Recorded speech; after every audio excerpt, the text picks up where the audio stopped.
So for sodium and chloride, the normal values are 97 to 107.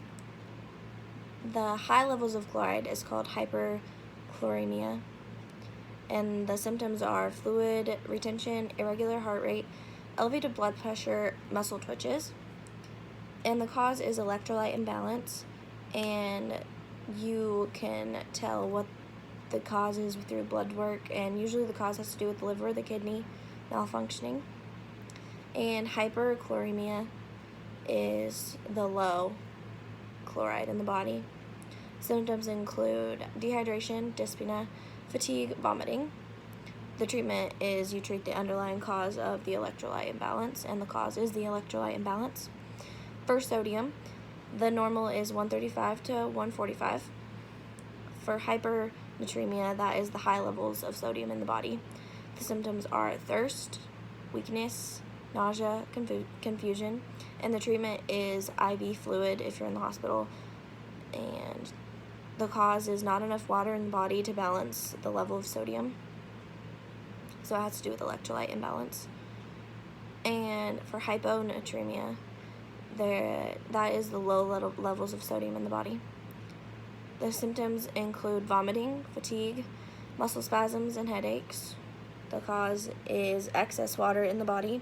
The treatment is fluid restriction. Then we got potassium. For hypokalemia, that is low levels of potassium in the body. The symptoms include weakness, cramps, constipation, and palpation. This has to do with like the heart muscle and stuff. Patients need to be hospitalized. The cause is fluid loss and not enough potassium intake. And as a treatment, you just increase the potassium levels intake through a pill, or like a supplement, or through food. And the normal levels are 3.6 to 5.2. For hyperkalemia, that is a high level of potassium in the body. The causes are kidney failure, dehydration, type 1 diabetes, or trauma.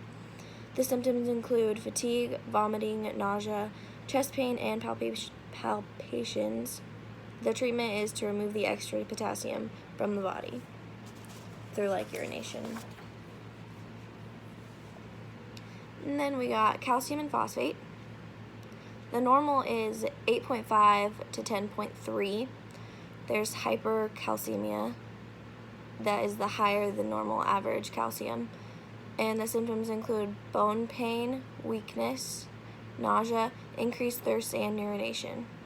The cause is an overactive parathyroid gland or cancer.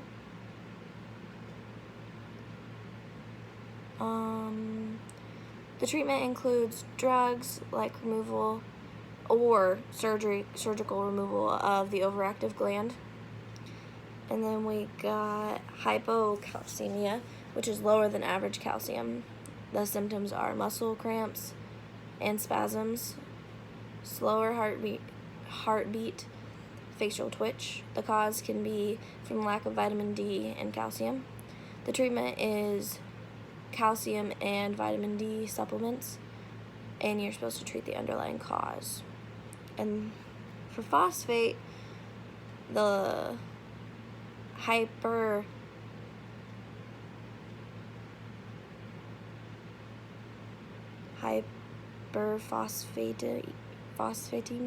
I'm not sure how to say that, higher than average phosphate. The symptoms, they usually don't have any symptoms. The cause is uncontrolled diabetes or hypocalcemia, which is not enough calcium, and you're supposed to treat the underlying cause. And then hypophosphatemia, I'm not sure how to say that. And then symptoms include fatigue, irregular breathing, muscle weakness, and bone issues like pain. The cause is malnourishment or the medication that you're taking. The treatment is to stop medication use. And then we have magnesium. For hypomagnesium, that is not enough magnesium in the body. The symptoms include numbness, nausea, weakness, vomiting. The cause is excess urination, or the gut doesn't absorb enough magnesium. The treatment is magnesium supplements. Hypermagnesiumism is, I don't know how to say it. The treatment is to stop the extra source of magnesium. The cause can be caused by kidney failure, and the symptoms include weakness, confusion, and decreased breathing.